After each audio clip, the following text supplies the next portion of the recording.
This is where we're going to pick games every week, okay? So normally what we'll do, and we'll let the fans know what our normal process is. This is a preseason week. This doesn't count.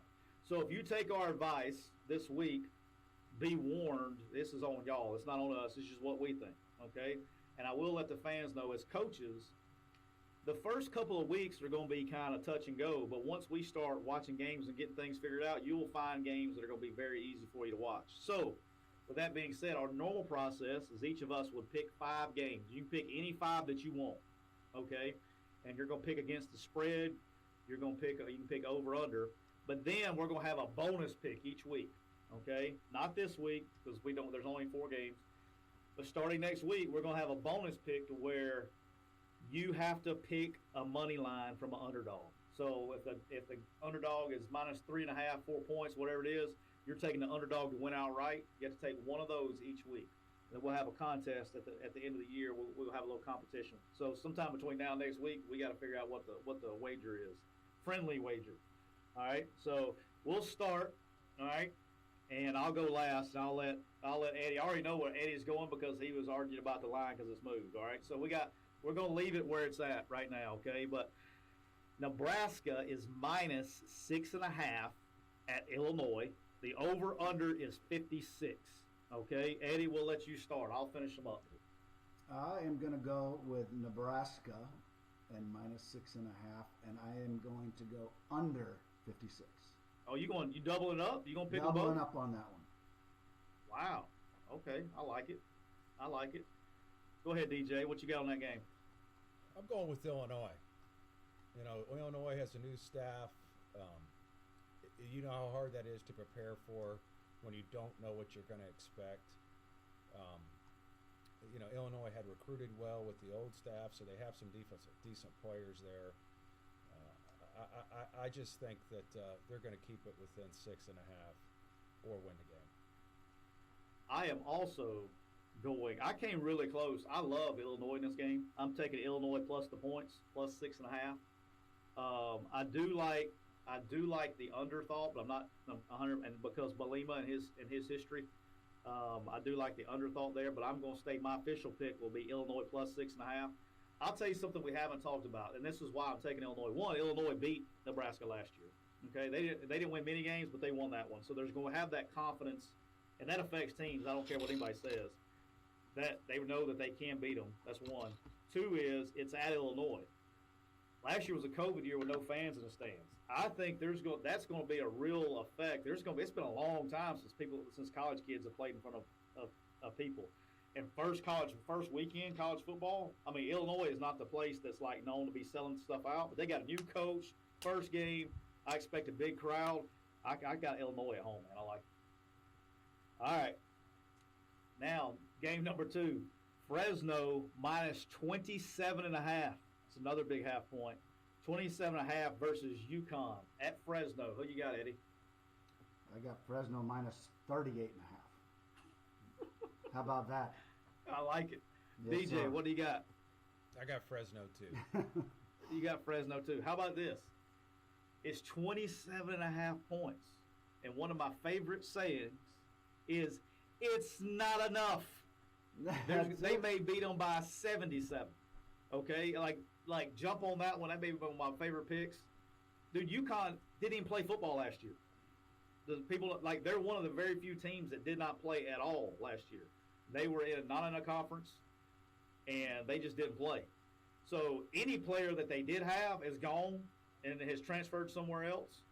Okay, this is going to be like unnecessary roughness. Y'all remember that movie with Scott Bakula as a quarterback when the Texas State back in the day, the Armadillos got shut down for probation? This is going to be like SMU in '85. There's going to be like they're going to go get the guy that's been programming video games to come out and play left tackle. All right, this is going to be ugly. I think Fresno beats the brakes off of them. And in Fresno, come on, 27.5, it could be 100.5. I don't think it's enough. All right, UCLA at home, which we just talked about UCLA, versus Hawaii at home, minus 17. Who you got, Eddie? I think this is easy money, 71 over. Oh, all right, over 71. All right, what you got, DJ? I'm taking UCLA. I think UCLA is going to win this game by at least 17. Eddie, I went, because you stole my thunder. 71 is not enough. Ain't enough. It's not enough. Look, they score points. UCLA defense is obviously was suspect a little bit. In Hawaii, like in the early in the season, man, they play with guys, and yeah, I know they're coming to the U.S. to play this game, but I think early in the season they'll get over here playing time and play. It's a later game, so they didn't really take advantage of the time difference. Look, I think over 71. Now, look, I don't know. 17 is kind of attractive to me with UCLA because I do think UCLA's got I think Brian Kelly I think it's time, not Brian Kelly, Chip Kelly, it's time. It's a big year for him, okay, and Westwood. So I think he's going to come out scoring. I think Hawaii scores. 71's not enough. I could see this being like a 41 to 30 game, right on it. But I think 71. I think it could get crazy. All right, last game. UTEP -9 at New Mexico State. Eddie, who you got? I'm taking the points. New Mexico State. Oh, big.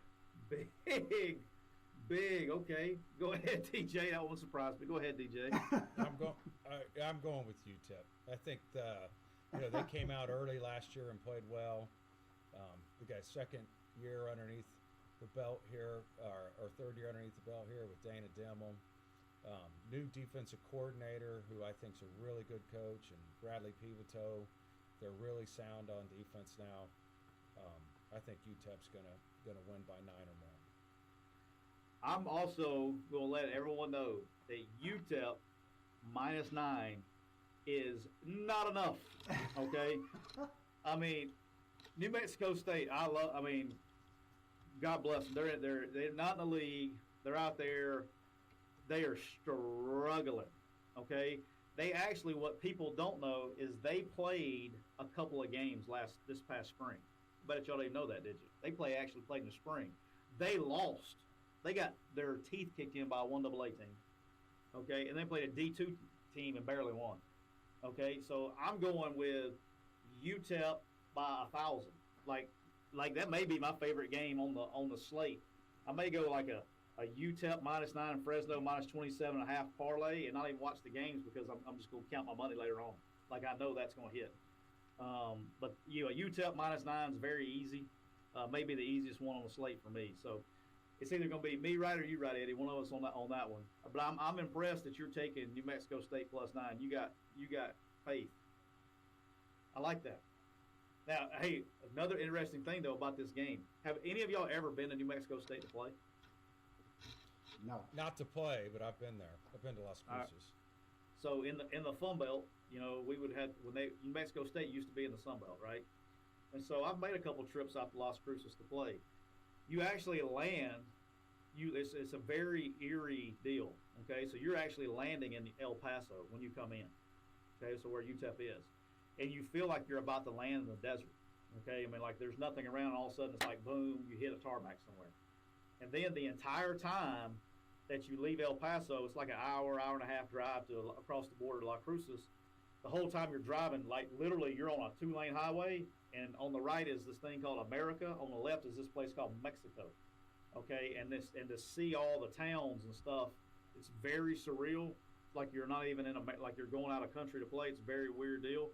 But I think that short little trip across the border right there, it's not a lot of travel. It's actually a tough place to travel, but El Paso is right there. So I got UTEP very big on that one.